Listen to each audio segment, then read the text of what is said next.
ವಿದ್ಯಾರ್ಥಿಗಳೇ 8ನೇ ತರಗತಿ ಗಣಿತ. ಅದರಲ್ಲಿ ನಾವು ಅಧ್ಯಾಯ 4ರ ನೇರ ಮತ್ತು ವಿಲೋಮಾನುಪಾತ ಎನ್ನೋ ಪಾಠದ ಅಭ್ಯಾಸ 4.1ರ ಲೆಕ್ಕಗಳನ್ನು ಈ ವಿಡಿಯೋದಲ್ಲಿ ಬಿಡಿಸೋಣ. ಮೊದಲನೇ ಲೆಕ್ಕ, ರೈಲ್ವೆ ನಿಲ್ದಾಣದ ಬಳಿ ಕಾರಿನ ನಿಲುಗಡೆಯ ಶುಲ್ಕವು ಈ ಕೆಳಗಿನಂತಿದೆ ಅಂತ. 4 ಗಂಟೆಗಳ ಅವಧಿಗೆ 60 ರೂಪಾಯಿ, 8 ಗಂಟೆಗಳ ಅವಧಿಗೆ 100 ರೂಪಾಯಿ, 12 ಗಂಟೆಗಳ ಅವಧಿಗೆ 140 ರೂಪಾಯಿ ಮತ್ತು 24 ಗಂಟೆಗಳ ಅವಧಿಗೆ 180 ರೂಪಾಯಿ. ನಿಲುಗಡೆಯ ಶುಲ್ಕವು ನಿಲುಗಡೆಯ ಅವಧಿಯೊಂದಿಗೆ ನೇರ ಅನುಪಾತದಲ್ಲಿದೆಯೇ ಎಂದು ಪರೀಕ್ಷಿಸಿ ಅಂತ ಕೊಟ್ಟಿದ್ದಾರೆ. ಇಲ್ಲಿ ನಾವು ಇದರ ಲೆಕ್ಕವನ್ನು ಮಾಡ್ತಾ ಹೋದಾಗ ಏನು ಮಾಡೋಣ, ಶುಲ್ಕವನ್ನು ಎಕ್ಸ್ ಆಗಿರಲಿ ಅಂತ ತೆಗೆದುಕೊಳ್ಳೋಣ, ಸಮಯ ವೈ ಆಗಿರಲಿ ಅಂತ ತೆಗೆದುಕೊಳ್ಳೋಣ. ಇವು ನೇರ ಅನುಪಾತದಲ್ಲಿದ್ದರೆ, ಹೌದಾ, ಇವು ನೇರ ಅನುಪಾತದಲ್ಲಿದ್ದರೆ ಏನಾಗುತ್ತೆ, ಈಗ ನಾವು ಶುಲ್ಕನ ಎಕ್ಸ್ ಅಂತ ತೆಗೆದುಕೊಂಡಿದ್ದೀವಿ, ಈ ಎಕ್ಸು ಮತ್ತು ಸಮಯ ವೈ ಅಂತ ಇದೆಯಾ, ಇದರ ಅನುಪಾತ ಏನಾಗಿರಬೇಕು, ಒಂದೇ ಆಗಿರಬೇಕು. ಕೆ ಅಂದರೆ ಇಲ್ಲೇನು ಸ್ಥಿರಾಂಕ, ಹೌದಾ, ಸೊ ಆಗಿರುತ್ತೆ ಅನುಪಾತದಲ್ಲಿದ್ದರೆ. ಸೊ ಇಲ್ಲಿ ಕೆ ಅಂದರೆ ಏನು, ಕೆ ಇಸ್ ಈಕ್ವಲ್ ಟು ಸ್ಥಿರಾಂಕ ಅಂತ, ಅಂದರೆ ಕಾನ್ಸ್ಟೆಂಟ್, ಒಂದೇ ಬೆಲೆ ಬರಬೇಕು ಎಲ್ಲದಕ್ಕೂ. ಸೊ ಹೌದಾ, ಹಾಗಾಗಿ ಈಗ ನಾವು ಏನು ಮಾಡೋಣ, ಮೊದಲನೇ ಶುಲ್ಕ K1 ಅಂತ ತೆಗೆದುಕೊಳ್ಳೋಣ. ಏನು K1 ಅಂತಂದರೆ ಸೇಮ್ ಅದೇ, ಯಾವುದು ಮೊದಲನೇ ಎಕ್ಸ್, ಯಾವುದು ಮೊದಲನೇ ಎಕ್ಸ್ ಅಂತಂದರೆ ಏನು 60 ರೂಪಾಯಿ, ಹೌದಾ. ಆ ಗಂಟೆ ಎಷ್ಟು 4. ಈಗ ನೋಡಿ 4 15. ಸೊ K1 ಎಷ್ಟು ಬಂತು, 15 ಬಂತು, ಹೌದಾ. ನೆಕ್ಸ್ಟ್ K2 ಮಾಡೋಣ. K2 ಅಂತಂದರೆ ಈ ಅನುಪಾತ 100 ಡಿವೈಡೆಡ್ ಬೈ ಇದರ ಸಮಯ ಎಷ್ಟು 8. ಇದೇನಿದು ನೋಡಿ, ಇದನ್ನು ಹೆಂಗೆ ಮಾಡ್ಬೋದು, 2ರಿಂದ ಭಾಗಿಸಿದ್ರೆ 50/4 ಆಗುತ್ತೆ, ಕರೆಕ್ಟಾ. ನೆಕ್ಸ್ಟ್ ಇದು 2ರಿಂದ ಭಾಗಿಸಿದ್ರೆ 25/2 ಆಗುತ್ತೆ. ಈಗ 25ಅನ್ನು 2ರಿಂದ ಅಂದರೆ ಭಾಗಿಸಿದ್ರೆ ಎಷ್ಟು ಬರುತ್ತೆ, 12.5 ಬರುತ್ತೆ, ಸರಿನಾ. ಅದೇ ರೀತಿ K3 ಮಾಡೋಣ. K3 ಅಂತಂದರೆ ನಿಲುಗಡೆ ಶುಲ್ಕ 3, ಎಷ್ಟು ಸಮಯ ಅದು 140 ಡಿವೈಡೆಡ್ ಬೈ ಗಂಟೆ ಎಷ್ಟಿದೆ 12 ಗಂಟೆ ಇದೆ, ಕರೆಕ್ಟಾ. ಇದನ್ನು 2ರಿಂದ ಮಾಡಿದ್ರೆ 2 7 14, ಕರೆಕ್ಟಾ. ನೆಕ್ಸ್ಟು ಇದು 2 6 ಇದನ್ನು ಮತ್ತೆ ನಾವು ಏನು ಮಾಡೋಣ, 2ರಿಂದ ಮಾಡೋಣ, 2 35 2 3 ಕರೆಕ್ಟಾ. ಈಗ 35ಅನ್ನು 3ರಿಂದ ನಾವು ಭಾಗಿಸೋಣ. ನೋಡಿ ಈ ಕಡೆ ಇದನ್ನು ಭಾಗಿಸೋಣ, 3ರಿಂದ 35ಅನ್ನು ಭಾಗಿಸೋಣ, 11 3 ಹೌದಾ, ಅಂದರೆ 3 11 33. 5ರಲ್ಲಿ 3 ಹೋದರೆ 2, ಹೌದಾ. ಪಾಯಿಂಟ್ ಕಟ್ಟೋಣ, 0 ತಗೊಳ್ಳೋಣ. ಈಗ ನೋಡಿ 11 1 ಬರುತ್ತಾ, ಅಥವಾ 3 ಎಷ್ಟು ಮಗ್ಗಿನೇ ನೋಡ್ರಿ, 3 6 18, ಕರೆಕ್ಟಾ. 3 6 18, 2 ಉಳಿತು, ಮತ್ತೆ 0 ತಗೋಬೋದು, ಹೌದಾ. ನೆಕ್ಸ್ಟ್ 3 6 18 ಮತ್ತೆ 18, ಅಲ್ಲಿಗೆ ಎಷ್ಟು ಬರುತ್ತೆ 11.66 ಬಂತಿದು. ನೆಕ್ಸ್ಟ್ ಇನ್ನೊಂದು ಕೊನೆಯದಾಗಿ K4 ಇದೆ. K4 ಎಷ್ಟಿದು 180, ಹೌದಾ, 180 ಡಿವೈಡೆಡ್ ಬೈ 24. ಇದು ನೋಡಿ 3ರಿಂದ ಭಾಗಿಸ್ಬಿಡೋಣ ನಾವು, ಹೌದಾ. 3 8 ಹೌದಾ, 3 8 24, 3 6 ಅಂದರೆ 60, ಅಲ್ಲಿಗೆ ಎಷ್ಟು ಬಂತು ನೋಡಿ 60/8 ಬಂತು. ಇದನ್ನು 2ರಿಂದ ಭಾಗಿಸಿದ್ರೆ, ಹೌದಾ, 2ರಿಂದ ಭಾಗಿಸಿದ್ರೆ 2 30, ಹೌದಾ, 2 4. ಇದನ್ನು ಮತ್ತೆ ಇನ್ನೂ ಸಿಂಪಲ್ ಮಾಡಿದ್ರೆ 2 15 2 2 15ಅನ್ನು ಅರ್ಧ ಮಾಡಿದ್ರೆ ಎಷ್ಟು ಬರುತ್ತೆ ಹೇಳ್ರಿ, 7.5 ಬರುತ್ತೆ. ಎಷ್ಟು ಬರುತ್ತೆ, 7.5 ಬರುತ್ತೆ. ಸೊ ಹಾಗಾಗಿ ಇಲ್ಲೇನು ಬಂದಿದೆ, ಹಾಗಾಗಿ K1 ಏನಿದೆ ಇಲ್ಲಿ, K1 ಸಮ ಇದೆಯಾ K2ಗೆ, 15 ರೂಪಾಯಿ 12.5ಗೆ ಸಮಾನ ಇಲ್ಲ. ಸೊ ಹಂಗಾಗಿ K2ಗೆ ಸಮ ಇಲ್ಲ. ಅಂದರೆ K2 ಮತ್ತು K3ಗೆ ಸಮ ಇದೆಯಾ, ಇಲ್ಲ, K3ಗೂ ಸಮ ಇಲ್ಲ, ಮತ್ತು K4ಗೆ ಅದಕ್ಕೂ ಸಮ ಇಲ್ಲ. ಸೊ ಹಾಗಾಗಿ ಇಲ್ಲೇನಾಗಿದೆ, ಸ್ಥಿರಾಂಕ ಒಂದೇ ಆಗಿಲ್ಲ ಇರೋದರಿಂದ ನಿಲುಗಡೆಯ ಶುಲ್ಕವು ನಿಲುಗಡೆಯ ಅವಧಿಯೊಂದಿಗೆ ನೇರ ಅನುಪಾತದಲ್ಲಿ ಇಲ್ಲ ಅಂತ ಬರೆದ್ರೆ ಮುಗಿಯುತ್ತೆ ಲೆಕ್ಕ. ನೋಡಿ ಬರೆದಿದ್ದೀನಿ.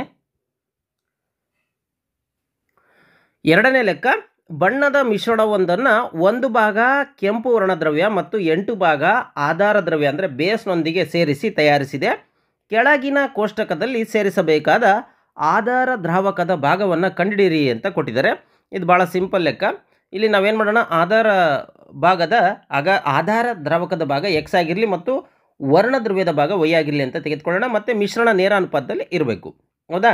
ಈಗ ಮಿಶ್ರಣ ನೇರ ಅನುಪಾತದಲ್ಲಿ ಇರಬೇಕು. ನೋಡಿ ಇದನ್ನು ತುಂಬ ಸಿಂಪಲ್. ಇದು 1 ಭಾಗ ಇದ್ದಾಗ ಇದು 8 ಭಾಗ ಇದೆ ಅಂತಂದರೆ, ಇದು 4 ಭಾಗ ಆದಾಗ ತುಂಬ ಸಿಂಪಲ್. ಏನು ಹೇಳ್ರಿ, 4 8 ಅಂತ ಮಾಡಿಬಿಟ್ರೆ ಸಾಕು. ಇದು ಅಷ್ಟೇ 7 8, ಯಾಕಂದರೆ 1 ಭಾಗಕ್ಕೆ 8 ಆದರೆ 4 ಭಾಗಕ್ಕೆ ಎಷ್ಟು ಅಂತ, ಅಂದರೆ ಇಲ್ಲಿ ಏನಿದೆಯೋ ಈ 8ಅನ್ನು ಇವೆಲ್ಲ ಸಂಖ್ಯೆಗೂ ಗುಣಿಸ್ಕೊಂತ ಹೋಗ್ಬಿಟ್ರೆ ಸಾಕು, ಲೆಕ್ಕ ಬಂದ್ಬಿಡುತ್ತೆ, ಹೌದಾ. ಇಷ್ಟೇ ಸಿಂಪಲ್ಲು.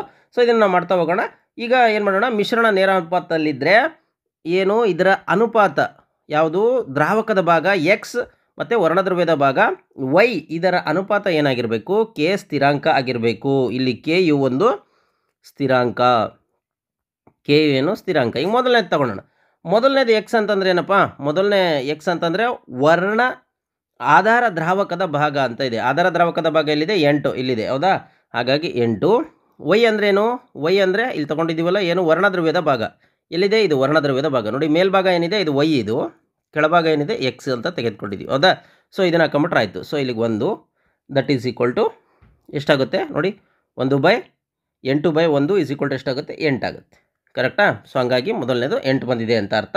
ಈಗ ನಾವೇನು ಮಾಡೋಣ, ಮೊದಲನೇದು ಮಾಡ್ತಾ ಹೋಗೋಣ. ಇದನ್ನು ಯಾವುದು, ಈ ಕಡೆ 4 ಅಂತ ಏನಿದೆ ಇದು ಎಕ್ಸ್, ಇದು ಕೆಳಗೆ ಎಕ್ಸ್, ಕರೆಕ್ಟಾ. ಇದು ಎಕ್ಸು ಡಿವೈಡೆಡ್ ಬೈ ಮೇಲೆ 4 ಇದೆ, 4. So that is equal to ಕೆನ ಬೆಲೆ ಏನು ಬಂದಿದೆ, ಕೆನ ಬೆಲೆ ನೋಡಿ, ಕೆ ಜಾಗ ಏನು ಬಂದಿದೆ, ಇದು ಕೆ ಬೆಲೆ, ಇದು that is equal to K ಬೆಲೆ. So that is equal to ಕೆನ ಬೆಲೆ ಹಾಕ್ಕೊಂಡ್ರೆ ಏನು 8 ಅಂತ, ಎಲ್ಲದಕ್ಕೂ ಕೆನ ಬೆಲೆ 8 ಅಂತ. ಸೊ ಹಾಗಾಗಿ ಇದೇನಾಗುತ್ತೆ, ಎಕ್ಸ್ ಇಸ್ ಈಕ್ವಲ್ ಟು 4 × 8, ಅಲ್ಲಿ 8 4 32. ಸೊ ಹಂಗಾಗಿ ಇದು 32 ಬರುತ್ತೆ ಅಂತ ಅರ್ಥ. ನೆಕ್ಸ್ಟ್ ಎರಡನೇದು ಯಾವುದು, ಎಕ್ಸ್ ಇದು, ಹೌದಾ, ಇದು ಎಕ್ಸು, ಇದು by 7 is equal to K ಅಂದರೆ ಏನು 8, ಅಲ್ಲಿಗೆ ಇದನ್ನು ಏನು X is equal to 7 8 56. So ಹಂಗಾಗಿ ಇದು ಎಷ್ಟು ಬರುತ್ತೆ, 56 ಬರುತ್ತೆ, ಹೌದಾ. ನೆಕ್ಸ್ಟ್ ಅದೇ ರೀತಿ ಮೂರನೇ ಲೆಕ್ಕ ಮಾಡ್ತಾ ಹೋಗೋಣ. ಮೂರನೇ ಲೆಕ್ಕ ಎಕ್ಸ್ ಅಂತಂದ್ರೇನು, ಎಕ್ಸ್ ಅಂತಂದರೆ ಗೊತ್ತಿಲ್ಲ, ಎಕ್ಸು ಕರೆಕ್ಟಾ ಇದು. ನೆಕ್ಸ್ಟು ಕೆಳಗೆ ವೈ ಅಂದರೆ 12 ಇಸ್ ಈಕ್ವಲ್ ಟು ಕೆ ಅಂದರೆ ಕೆ ಜಾಗದಲ್ಲಿ ಏನು ಬಂತು, 8 ಬಂತು, ಹೌದಾ.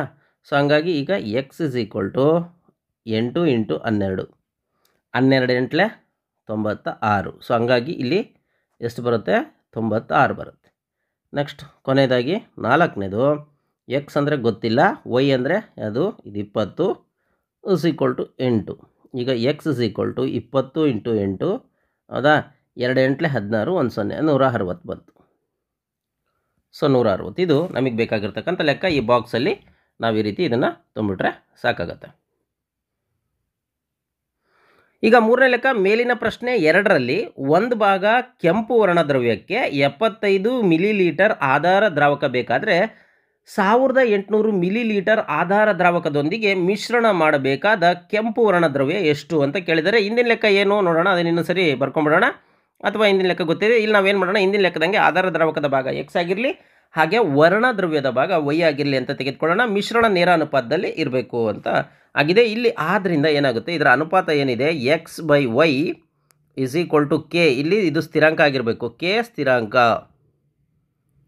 ಸ್ಥಿರಾಂಕ, ಹೌದಾ. ಇಲ್ಲಿ ಆಧಾರ ದ್ರಾವಕ ಅಂತಂದರೆ ಇಲ್ಲಿ ಏನಿದೆ ನೋಡ್ರಿ, ಆಧಾರ ದ್ರಾವಕ ಎಷ್ಟಂತೆ, 75 ಮಿಲಿಲೀಟರ್ ಅಂತೆ ಒಂದು ಭಾಗಕ್ಕೆ. ಸೊ ಹಂಗಾಗಿ ಏನು ಮಾಡೋಣ, 75/1 ಇಸ್ ಈಕ್ವಲ್ ಟು ಕೆ, ಹೌದಾ. So therefore K is equal to 75 ಆಗತ್ತೆ, ಹೌದಾ. ಕೆ ಇಸ್ ಈಕ್ವಲ್ ಟು 75 ಆಗುತ್ತೆ. ಈಗ ನೆಕ್ಸ್ಟ್ ಏನು ಕೊಟ್ಟಿದ್ದಾರೆ, 1800 ಮಿಲಿಲೀಟರ್ ಆಧಾರ ದ್ರಾವಕದೊಂದಿಗೆ, ಹೌದಾ.